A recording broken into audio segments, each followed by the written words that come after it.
예, 천국의 열쇠들 네 번째 시간입니다.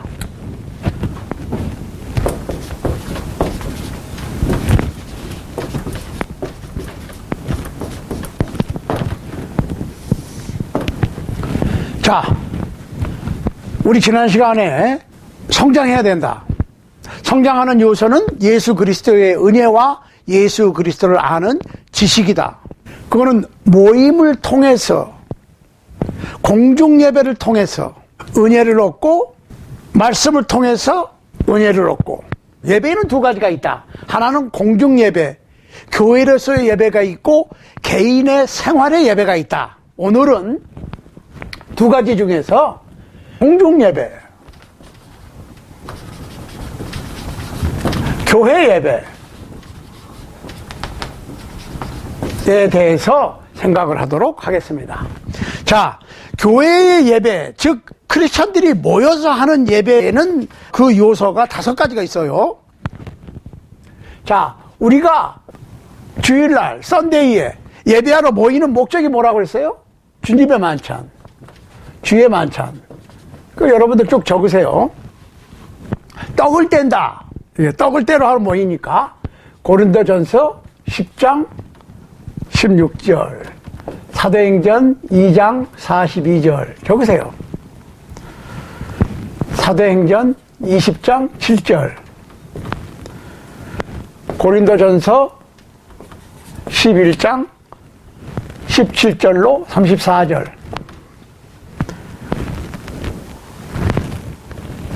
마태복음 26장 26절로 29절, 마가복음 14장 22절로 25절, 누가복음 22장 18절로 20절, 요한복음 6장 53절로 59절. 자, 이게 만찬에 관한 겁니다.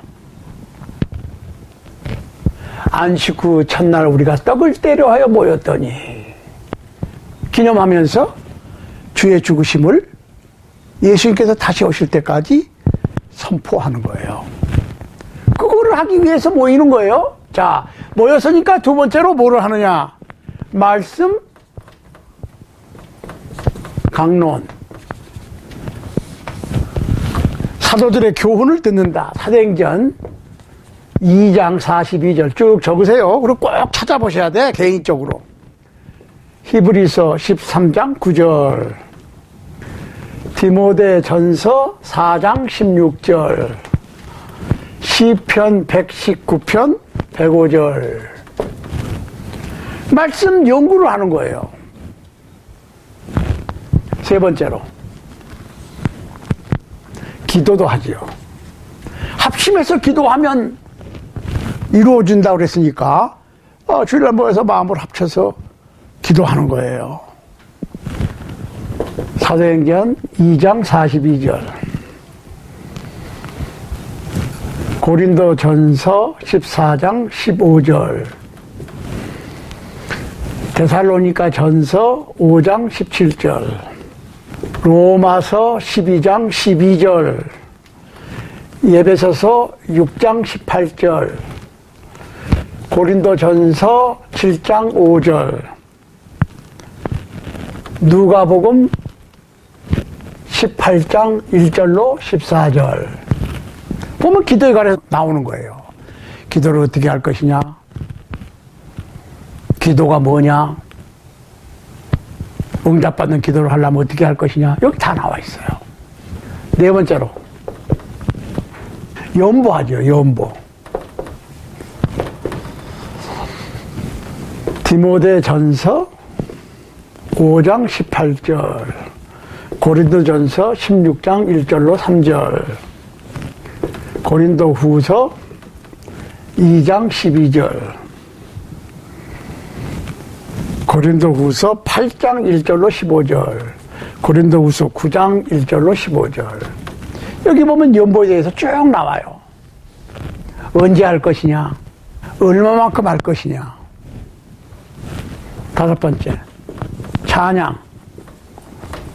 찬양합니다. 히브리서 13장 15절, 고린도전서 14장 15절, 히브리서 2장 12절, 사도행전 16장 25절, 야고보서 5장 13절, 에베소서 5장 19절, 골로새서 3장 16절, 이렇게 찬양이 있습니다.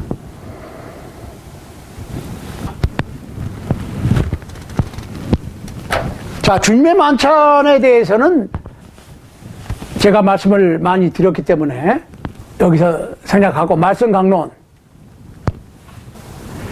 이 말씀이 중요한 것이 뭐냐면요, 말씀이 성령께서 우리 마음속에 계속 머무시고 일하시고 역사하시는 수단이 되는 거예요. 말씀이. 자, 요한복음 6장 63절에서 제가 여러 번 말씀드렸어요. 예수님께서 살리는 것은 영이니 육은 무익하니라. 내가 너희에게 이른 말이, 들려준 말이 그 얘기예요. 내가 너희에게 들려준 나의 말이 그 말씀입니다. 영이요 생명이라 그랬어요. 예수님의 말씀이 예수님의 영이고 생명이야. 그러니까 말씀이 중요한 것이 예수님의 영을 우리 마음속에 계속해서 활동하시도록 유지시켜주는 것이 말씀이야. 말씀은 영이 타고 다니는 말과 같다, 이렇게 저는 표현을 하는데, 어떤 그 유명한 교수나 사상가의 특강을 듣잖아요. 세미나를 가든 학교에서 그냥 어떤 유명하신 분이 와가지고 어떤 주제로 특강을 하든 거기에 참석하잖아요. 참석해보면 그분의 말씀을 내가 듣고 그렇네 하고 감명받은 그분의 말씀을 내 마음속에 새기고 안 되면 기록을 해놓고 그 말씀으로 내 인생의 모토를 삼고 그 말씀으로 살아가면 그분의 사상이, 그분의 정신이 내 마음속에 내재하고 그분의 정신을 따라가는 거예요. 마찬가지야. 예수 그리스도의 말씀을 듣고 예수 그리스도의 말씀을 따라서 살면 예수 그리스도의 영이 나에게 역사하시는 거예요. 살아서 역사하시는 거예요. 자, 우리가 영 그러면은 나중에 그 성령에 관해서 우리가 연구를 할 때 하겠지만은, 성령 그러면 오늘날에 많은 특히 부흥사님들이 사용하는 어떤 막강한 힘이라고 생각하는데, 천만의 말씀. 성령님은 하나님의 삼위의 세 번째 위시라고. 성령도 하나님이에요. 그런데 성경에 보면 성령을 따라 행하라 그랬어요. 영을 쫓아 행하라. 그 얘기는 무슨 얘기예요? 영을 따라가라. 성령 안에서 걸어라. 그 얘기거든요. 그러면 성령을 안 따라 걸어갈 수도 있다니까. 내가 내 마음대로 따라갈 수도 있고 다른 영을 따라갈 수도 있어. 자, 성령께서는 우리를 꼼짝 못하게 붙잡아서 성령님 마음대로 끌고 가신다고 하는 생각, 이 상당히 지배적인데 아니에요. 성령을 따라 행하라. 성령을 따라 행하라. 성령을 따라가. 안 따라갈 수도 있다는 얘기예요. 그 다음에 성령을 근심케 하지 말라. 성령께서 근심하신다니까요. 그러니까 우리가 잘못하면 성령님께서 오셔가지고 딴지를 걸든지 그냥 냅다 패대기를 쳐서 꼼짝 못하게 붙잡아서 질질 끌고 간다고 하는 그런 성령님을 기대하는데, no! 성령께서는 근심하신다. 우리가 잘못하면. 그러면 안 되는데 제가 왜 저럴까 하고 근심하시는 거예요. 안 따라오면 힘을 사용해서 강제로 끌고 가시지는 않아요. 스스로 따라오기를 원하시는 거예요. 그 다음에 뭐라고 했어요 또? 성령을 소멸치 말라고 그랬어요.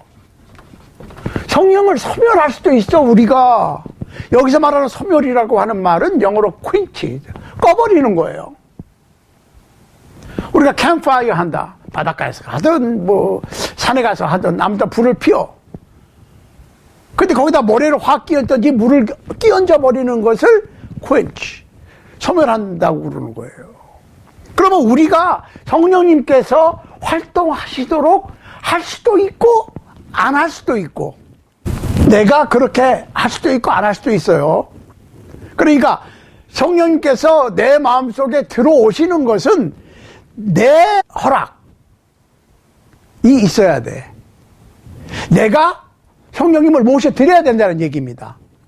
거절하거나 무관심하는데 계속해서 힘을 써서 제끼고 그냥 강제로 들어오시는 건 아니에요. 악한 영도 마찬가지야. 악한 영도 우리가 받아들일 때 들어오는 것이지 우리가 예수님의 이름으로 거절하는 데 들어오는 건 아니에요. 그러니까 전적으로 우리 인간은 개인적으로 봤을 때 자유의지가 있습니다.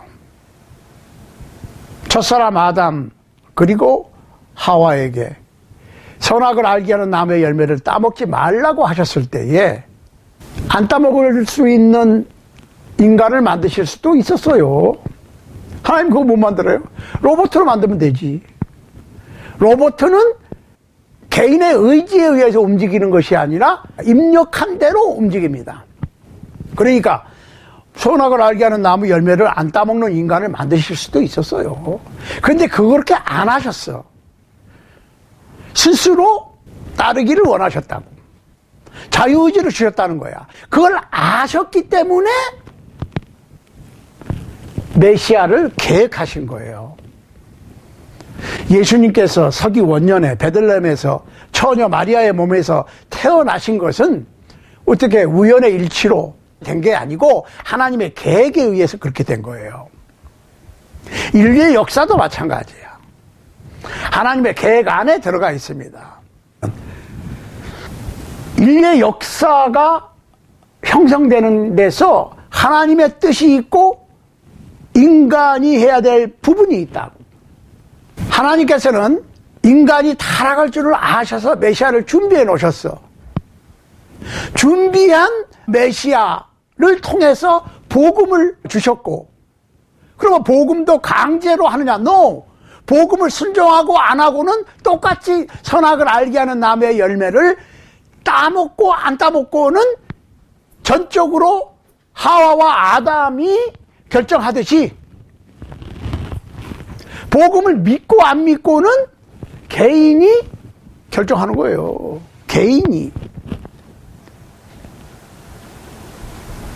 그러니까 말씀을 따르고 말씀을 거절하는 것은 내가 하는 거예요. 그렇게 이해를 하셔야 돼요. 그 다음에 기도입니다. 기도라고 하는 것은 내 소원이 하나님의 뜻에 합쳐지도록 구하는 거예요. 그 응답받는 기도는 언제까지? 들어주실 때까지. 응구가 끈기로 끝까지 기도를 해야 돼. 자, 이 기도를 잠깐 보겠습니다. 누가복음 18장이죠. 자, 우리가 잘 아는 내용인데 보세요. 1절부터 항상 기도하고 낭망치 말아야 될 것을 저희에게 비유로 하여 가라사대 어떤 도시에 하나님을 두려워 아니하고 사람을 무시하는 한 재판관이 있는데 그 도시에 한 과부가 있어 자주 그에게 가서 내 원수에 대한 나의 원한을 풀어주소서 하되 그가 얼마 동안 듣지 아니하다가 후에 속으로 생각하되 내가 하나님을 두려워 아니하고 사람을 무시하나 이 과부가 나를 번거롭게 하니 내가 그 원한을 풀어주리라. 그렇지 않으면 늘 와서 나를 괴롭게 하리라 하였느니라. 주께서 또 가라사대 불의한 재판관의 말한 것을 들으라. 하물며 하나님께서 그 밤낮 부르짖는 택하신 자들의 원한을 풀어주지 아니하시겠느냐. 저희에게 오래 참으시겠느냐? 내가 너희에게 이르노니 속히 그 원한을 풀어주시리라. 그러나 인자가 올 때에 세상에서 믿음을 보겠느냐 하시니라. 여기서 어떤 분들은 예수님께서 다시 오실 때 믿는 자를 보겠느냐 그러는데, 믿는 자가 아니고 믿음을 보겠느냐예요. 어떤 믿음? 낭망하지 아니하고 꾸준히 기도가 이루어질 때까지 포기하지 않는 기도를 하는 믿음을 얘기하는 거죠. 믿음의 기도는 역사하는 힘이 크다 그랬어요. 그냥 믿습니다 그러고 해다가 안 되면 때려치는 믿음이 아니고, 믿음의 기도는 내 기도가 성취될 때까지 기도하는 거예요. 응원과 끈기로. 예수님께서 오실 때는 믿음을 찾으신다고. 자, 우리가 여기서 믿음에 대해서 생각을 해야 돼. 베드로전서입니다. 1장 5절. 너희가 말세에 나타내기로 예비하신 구원을 얻기 위하여 믿음으로 말미암아 하나님의 능력으로 보호하심을 입었나니. 믿음으로 하나님의 능력으로 보호하심을 입었다. 자, 보세요. 하나님의 능력. 하나님의 능력이 여기 있습니다. 내 능력이 아니고 하나님의 능력으로 보호하심을 입었어. 보호함을 입는다. 하나님께서 우리를 보호해 주신다. 하나님의 능력이 보호하는 거예요. 그런데 하나님의 능력이 내게 보호함이 되게 하려면, 하나님의 능력이 내게 보호함이 되려면 그 얘기예요. 믿음으로야. 이게 믿음으로. 그런데 이 믿음은 어떤 믿음이냐 보세요. 6절. 그러므로 너희가 이제 여러 가지 시험을 인하여 잠깐 근심하게 되지 않을 수 없었으나 오히려 크게 기뻐하도다. 너희 믿음의 시련이 불로 연단하여도 없어질 금보다 더 귀하여 예수 그리스도에 나타나실 때에 칭찬과 영광과 존귀를 얻게 하려 함이니라. 가만히 있어봐. 믿음의 시련이 불로 연단하여도 없어질 금보다 더 귀하다. 그러니까 예수님께서 다시 오실 때 원하시는 이 믿음은 불순물이 제거된 믿음. 마치 금광석, 금이 들어가 있는 돌멩이를 용광로에다 집어넣고 끓여서 불순물은 다 태워버리고 99.99% 퓨어 골드를 생산해내듯이 우리의 믿음도 불순물이 많이 들어가 있는데 시련을 통해서 정제된 믿음. 어떻게 생각하세요? 그러니까 불시험을 당하는 것, 어려운 시험을 당하는 것은 불순물이 있으니까 불순물을 제거하기 위해서 우리의 믿음이 순수한 믿음으로, 정제된 믿음으로 예수님께서 기뻐 받으시는, 예수님께서 다시 오실 때 찾으시는 그러한 순수한 믿음을 갖게 하기 위해서, 불순물을 제거하기 위해서 순도 높은 순금과 같은 예수님께서 기뻐 받으시는 믿음을 만드시기 위해서 우리는 이 세상에서 불시험을 당하는 것이다. 하나님의 능력이 나를 보호하고 내가 하나님의 능력의 보호를 받으려면 믿음이 필요한데, 그 믿음은 적은 믿음, 조그마한 믿음, 불순물이 많이 들어가 있는 믿음이 아니라 잘 정제된 믿음, 시련과 시험과 고통을 이겨낸 믿음이 필요하다. 그 얘기죠. 여러분, 예수님께서 베들레헴의 마구간에 태어나셨을 때 동방의 박사들이 예수님을 찾아왔어요. 물론 유대인의 왕이 태어났으니까 왕궁에 갔지만 예수님은 왕궁에 태어나시지 않았습니다. 예루살렘 왕궁에는 가짜 왕이에요. 헤롯이 있었습니다. 헤롯은 에돔 족속이에요. 야곱과 에서 중에 에서의 후손이라고. 야곱의 후손이 정통 이스라엘의 유다의 왕인데 야곱의 후손이 아니고 헤롯은 에서의 후손. 장자의 명분을 팔아버린 에서의 후손이라니까요. 그래 가짜 왕이지. 진짜 왕은 베들레헴에서 태어나셨어요. 짐승의 먹이가 되기 위해서 태어나자마자 강보에 쌓여서 맨저, 짐승의 구유, 밥통에 누였어요. 그 의미가 있다고.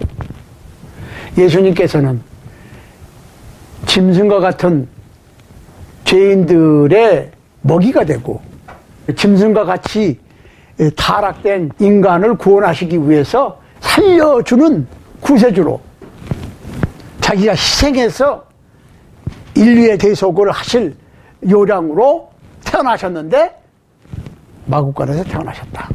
그래서 동방의 박사들이 간신히 우여곡절 끝에 찾아서 예수님을 아련했지요. 그때 세 가지 예물을 드렸어. 세 가지 예물을 드렸으니까 동방박사 세 사람이라고 그러는데 성경에는 세 사람, 두 사람 이런 거 없어요. 동방박사 드리니까 두 사람 이상이지. 두 사람도 될 수 있고 세 사람도 될 수 있고 10사람도 될 수 있고 20사람도 될 수 있죠. 그렇지만은 황금과 유황과 몰약을 바쳤거든. 황금. 그때는 진짜 금을 바쳤어. 그러면 다시 오실 예수 그리스도께서는 똑같이 금을 찾으시는데 물리적인 금이 아니라 불순물이 제거된 금보다 더 귀한 금은 없어질 수 있어. 그렇지만 없어지지 아니할 금보다 더 귀한 보배로운 잘 정제된 시련과 시험과 고통을 통해서 정제된 믿음을 찾으시는 거야. 그러니까 우리가 그 정제된 불순물이 제거된 믿음을 바쳐야 되는 거예요.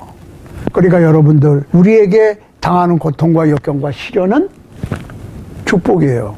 오히려 기뻐한다 그랬어요. 너희가 이제 여러 가지 시험을 지나려 잠깐 근심하게 되지 않을 수 없었으나 오히려 크게 기뻐하도다. 너희 믿음의 시련이 불로 연단하여도 없어질 금보다 더 귀하여 예수 그리스도에 나타나실 때에 칭찬과 영광과 존귀를 얻게 하려 함이니라. 그런 믿음을 주님 오실 때에 바칠 수 있게 되기를 바랍니다. 그 다음에 연보야. 연보는 쭉 나와 있는데 우리가 그 방법이 뭐 11조, 추조헌금, 감사헌금, 무슨 헌금, 무슨 헌금, 건축헌금 아니에요. 그런 거 다 필요 없어요. 11조는 그 구약적인 거예요. 율법적인 거야. 은혜의 시대에는 그런 거 없어. 에? 구약 시대에 그거는 유태교에서 행했던 거지. 우리는 유태교 교인이 아니고 기독교 교인이에요. 그럼 신약적이어야지. 구약은 유태교니까. 특히 고린도후서 이거 다 찾아보시는데 9장에 보면 준비해서 마음에 정한 대로 물론 심는 대로 거두어. 많이 심으면 많이 거두고 적게 심으면 적게 거두어. 그렇지만 자기 능력껏 소신껏 할 수 있는 만큼 자기가 정한 대로 해요. 자기의 정한 대로 해요. 그리고 찬양 쭉 나오죠. 여기까지 다. 뭐 개인적으로 흥얼거리는 노래를 부르면서 이렇게 뭐 설거지하면서 노래를 부를 수도 있고 뭐 일하면서 노래를 부를 수도 있고 찬송할 수 있어요. 그렇지만 교회에서 이 찬양은 잘 보시라고. 찬양은 성가대나 특송팀이 교인들 들으라고 하는 게 아니에요. 그러려면 음악회를 가야지. 음악회를 오픈을 해야지. 예배 시간에 찬양은 아니라니까요. 우리가 우리 마음속에 느끼는 은혜를 입술을 통해서 하나님께 드리는 거예요. 입술의 열매라고 그랬어요. 입술의 열매. 우리의 입술로 하나님께 받은 은혜의 감격과 감사함을 하나님께 표현하는 거예요. 기도하고 똑같아. 거기 붙었을 뿐이지. 그러니까 교인들 들으라고 노래를 부르는 게 아니고 하나님께 하는 거예요. 기도도 마찬가지야. 어떤 분이 대표 기도한다. 또 개인적인 기도도 하지요. 그렇지만 그 기도를 한다는 것은 다른 사람 들으라고 하는 게 아니고 하나님 들으시라고 하는 거고, 찬양도 마찬가지고 연보도 마찬가지야. 내가 돈을 내서 하나님의 복음 사업에 활용하도록 하는 거니까 하나님께 드리는 거지. 이 예배를 잘 이해를 해야 됩니다, 우리가. 찬양도 마찬가지야. 그러니까 적어도 670년까지, 서기 670년까지는 교회 음악에서 악기를 연주하지 않았습니다. 아모스 6장 5절. 5절을 참조하십시오. 읽어보시라고. 그 다음에 레위기 10장 1절로 2절을 한번 참조하시기 바랍니다. 성경에는 어떻게 하라고 지정이 되어 있다. 제가 첫 번째 시간인가요? 말씀드렸죠. 성경에는 두 가지 법이 있습니다. 하라, 하지 마라. do, 아니면 do not. 하지 말라는 것을 하면은 죄의식이 있어. 하라는 것을 안 하면 죄의식이 없다고. 그러니까 우리는 이렇게 하라고 됐으면 그렇게 그냥 하는 거예요. 이렇게 하라고 그러고 저렇게 하면 안 되라고 하는 말이 없어도 저렇게 하면 안 된다니까요. 이렇게 하라고 했으면 그냥 이렇게 하는 거고, 이렇게 하는 거 이외의 것은 어기는 거예요. 하지 말라는 것을 하는 것처럼 하라고 하는 것도 그렇게 하는 거예요. 그러면 신약교회, 기독교회에서 예배 시간에 악기를 사용하는 것은 교황이 허락한 거라니까요. 교황이. 비타리안 교황이 670년에 허락한 거예요.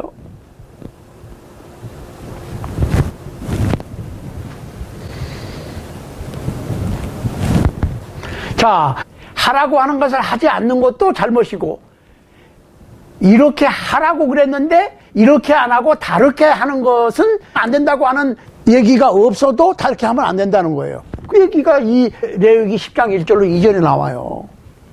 나답과 아비후 하나님 앞에 분향할 때 이 불을 사용하라고, 이 불 분향할 때 분향할 때 그 향을 피우는데 뭐 이렇게 피우든 저렇게 피우든 아무 불이나 뭐 피우면 되는 게 아니고 지정하신 불이 있었어요. 그런데 그 지정하신 불을 안 올리고 다른 불을 올렸어. 나답과 아비후가. 그런데 나답과 아비후가 생각을 잘못한 거예요. 야, 이 불로 분향을 해. 향을 피워. 하나님 앞에. 이 불 말고 다른 불을 사용하면 안 되라고 하는 얘기가 없었다고. 그래서 하나님께서 지정하신 불이 여기 있지만 다른 불을 사용하면 안 된다고 하는 언급이 없기 때문에 자기 생각대로 다른 불을 올렸어. 그랬더니 결과가 어떻게 됐습니까? 레위기서 10장 1절과 2절을 찾아 읽어보세요. 어떻게 됐나? 자, 이것이 천국의 열쇠들 네 번째 시간에 공중예배, 교회로서의 예배의 요소 시간이었고, 우리 다음 시간부터는 한 2시간이나 3시간 더 해야 되는데, 천국의 열쇠들을 생활의 예배입니다. 생활의 예배. 뭐 그리스도인으로 어떻게 living sacrifices, 생활의 예배를 어떻게 할 것이냐, 어떻게 살 것이냐, 그리스도인으로. 그러니까 뭐 주일날 한두 시간, 뭐 아니면 교회 집회 시간에만 크리스찬이고 나머지는 이신앙 사람들과 다름없이 대충 그냥 살면 되는 게 아니고, 예배에는 교회의 예배가 있지만 또 개인의 생활의 예배가 있다. 그 생활의 예배는 우리가 한 2-3시간에 나누어서 계속해서 할 겁니다. 아무튼 오늘 이 공중예배, 교회 예배에서 여러분들께서 아주 심각하게 생각해 보시기 바라고, 정말 하나님께서 기뻐 받으시는 예배. 우리가 예배를 열심히 했는데 하나님께서 받으시지 않는 예배를 한다고 그럴 것 같으면, 우리가 예배를 할 때 어떻게 하라고 그랬어요? 신령과 진정으로. In spirit and in truth. 영으로 예배하고, 우리의 뜻과 정성과 우리의 모든 마음과 의지를 다해서, 생명을 다해서 바쳐야 되지만, 또 무조건 그렇게 한다고만 되는 게 아니라 진리로, 즉 하나님의 말씀으로, 성경에 나와 있는 대로, 신약 성경의 모본대로 예배하는 거예요. 이게 필요한 거예요.